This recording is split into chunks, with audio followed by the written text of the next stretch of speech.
과거 뉴스 속 오늘은 어떤 일이 있었을까요? 영상으로 떠나는 라떼 뉴스 여행 영상실록 오늘 N. 안녕하세요, 라떼 앵커 이현우. 아나운서 조혜진입니다. 현웅 씨, 혹시 삐까 이거 혹시 뭔지 아세요? 모르겠는데요. 아시잖아요. 그게 뭔데요? 피카츄 이거 모르세요? 알죠. 아우, 두말하면 잔소리. 네. 뭐지? 물어보면은 대답하는 게 인지상정. 네. 너로 정했다. 요거 아니에요? 맞아요. 저도 어렸을 때 이 만화 참 많이 봤는데요. 이번에는 이 삐까 피카츄가 등장하는 게임 이야기입니다.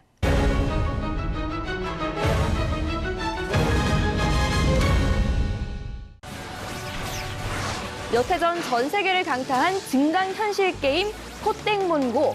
2017년 1월 24일은 바로 포땡몬고가 국내 정식 출시를 발표한 날입니다. 저는 이날이 생생하게 기억이 납니다. 그런가요? 그리고 저는 저 당시에 이제 비행기를 타고 여러 해외를 나가는 직업을 갖고 있었기 때문에 해외에서 먼저 서비스를 접하고 미리 하고 있었죠. 그렇구나. 레벨이 굉장히 높았습니다. 그렇구나. 아니, 근데 저는 사실 이 게임을 직접 해보진 않았어요. 아, 그래요? 네, 근데 사람들이 다 이렇게 막 들고 다니더라고요. 맞아요. 모여다니면서 야, 여기 뭐 나왔어. 이러는데 아니, 뭐 아무것도 없는데 뭐가 나왔다는 거야. 내 눈엔 아무것도 안 보여. 증강현실의 첫 시작이라고 볼 수도 있겠죠. 네. 위치 정보 시스템과 증강현실, AR 기술을 결합해 지도에 표시된 장소를 따라가 눈앞에 나타나는 몬스터 캐릭터를 잡는 방식의 게임인데요. 포텍몬스터는 1995년 일본에서 게임으로 먼저 출시돼 애니메이션으로 재탄생해 큰 인기를 얻은 작품입니다. 몇 해 전 증강현실 게임으로 다시 출시된 이 게임은 몬스터볼을 던져서 포켓몬을 수집하고 알을 부화시키는 원작의 스토리가 그대로 녹아있어서 전 세계에서 뜨거운 호응을 얻었다고 합니다. 예전에 우리 이제 20대 후반에서 30대 사이에 그 포켓몬 모으던 그런 추억을 되살릴 수 있어서 그런 매력이 있고요. 그러니까 어릴 때 이제 포땡몬 스티커 모으던 그분들이 맞아요. 이제 커가지고 직접 잡으러 다니는 맞아요. 과학 기술이 상당히 발전한 것 같습니다. 맞아요. 이때 이제 방에서만 게임을 하던 분들이 이제 야외로 나와서 게임을 하게 되는 거잖아요. 네. 국내 정식 출시 전부터 세계에서 뜨거운 호응을 얻었던 이 게임은 출시 직후 시장 1위를 기록하고 타임지 선정 10대 최고의 비디오 게임으로 꼽히기도 했었는데요. 특히 한국에서 정식 서비스가 되기도 전에 강원도 속초에서 몬스터를 잡을 수 있다는 이야기가 돌면서 속초행 고속버스표가 매진되는 상황도 발생했습니다. 속초로 오시겠다고 말을 하시는 분들은 한 100명 정도 되는 방이 있고요. 오늘 오시는 분들을 모아둔 방은 지금 한 30명 정도 방이 있어요. 그러니까 속초가 그 게임 속에서 나오는 태초마을. 처음에 시작되는 한국의 태초마을 속초였죠. 저는 이 게임을 안 해서 몰랐는데 주변에서 다들 속초로 간다는 거예요. 이 게임을 많이 하기 갔어요. 위해서. 그러니까 얼마나 이 게임이 매력이 있었으면 그렇게 직접 이제 가서 할까라는 생각이 좀 들더라고요.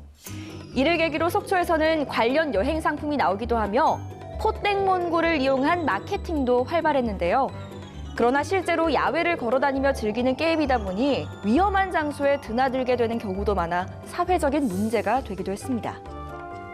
그러니까 저도 이때 뉴스를 봤던 기억이 있는 게 고속도로나 차 운전을 하면서도 게임을 하시는 분들이 있어서 정말 큰 문제였던 기억이 있거든요. 맞습니다. 그래서 너무 빨리 움직이면은 그게 게임이 작동이 되지 않게 또 수정되기도 했고 그러다 보니까 또 자전거 타고 한다고요. 그렇게 하여간 안전사고가 상당히 많이 일어났습니다. 이때. 네.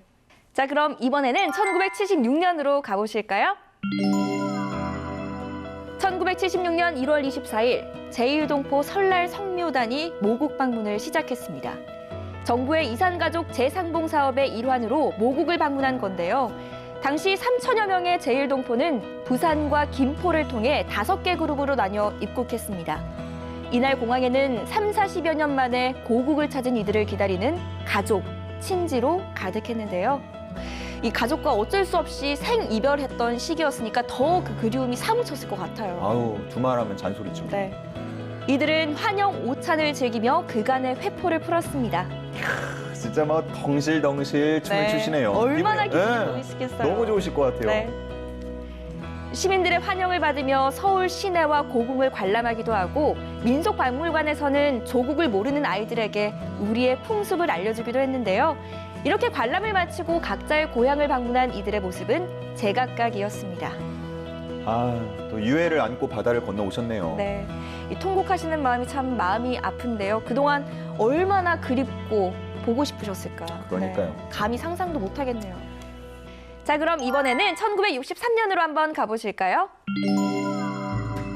1963년 1월 24일, 연이은 추위 속에 인천항이 개항한 지 80년 만에 처음으로 얼어붙었습니다. 엎친 데 덮친 격으로 한강의 얼음덩이까지 떠내려와 인천 앞바다의 결빙으로 인해 선박 출입까지 불가능해졌는데요. 24일 결빙의 두께가 30cm였던 것에 이어 26일에는 최고 두께가 무려 70cm에 이르게 됐습니다. 그러니까 이게 자주 일어나는 일이면 대비를 할 텐데 맞아요. 80여 년 만에 처음 얼었으니까 대비를 크게 하지 못했던 것 같아요. 맞아요. 손을 쓸 수가 없었죠. 그리고 이 결빙으로 또 다른 사건이 발생하기도 했습니다. 시간이 흘러 2월 6일, 운항에 나선 갑제호는 유빙에 부딪히면서 북도면, 신도, 모도 앞 해상에서 조난을 당하고 마는데요. 이 사건이 바로 6명의 부녀자가 사망에 이르러 당시 세간을 떠들썩하게 했던 갑제호 조난 사건이었습니다. 저 때도 또 해상 사고가 있었네요. 안타깝습니다. 네. 정원을 초과하고 화물까지 만재했던 상황이었지만 사건 초기 관계 당국에서는 조난 원인 등 사건 전모도 제대로 파악하지 못해 사람들을 더욱 안타깝게 했습니다. 이 갑제호는요, 이전에 그 평해호 사고 당시에 인근을 지나가다가 바다에 빠진 승객들을 구하기도 했었거든요. 근데 14년 뒤에는 이 배에서 사고가 난 거죠. 좋은 일 했으면은 계속 좋은 일을 좀 안고 갔으면 맞아요. 좋았을 텐데 좀 안타깝습니다. 해상 사고에 대한 안전 우리가 항상 좀 조심해야겠다라는 생각이 또 드네요. 이 밖에도 1월 24일 과거 뉴스 속에는 1965년 영국의 정치인 윈스턴 처칠 사망, 2011년에는 귀화자가 10만 명을 돌파했고요. 2002년에는 한국, 일본 범죄인 인도조약 합의와 같은 일이 있었습니다. 자, 오늘도 힘차게 한 주간의 과거 뉴스를 달려봤는데요. 마음을 울리는 안타까운 소식부터 또 신기하고 놀라운 사건까지 여러분도 저처럼 과거 뉴스를 통해서 오늘을 되돌아보는 시간, 뜻깊은 시간 되었길 바랍니다. 영상실록으로 만나본 오늘의 뉴스. 그럼 다음 시간 더 알찬 이야기로 만나요. 만나요.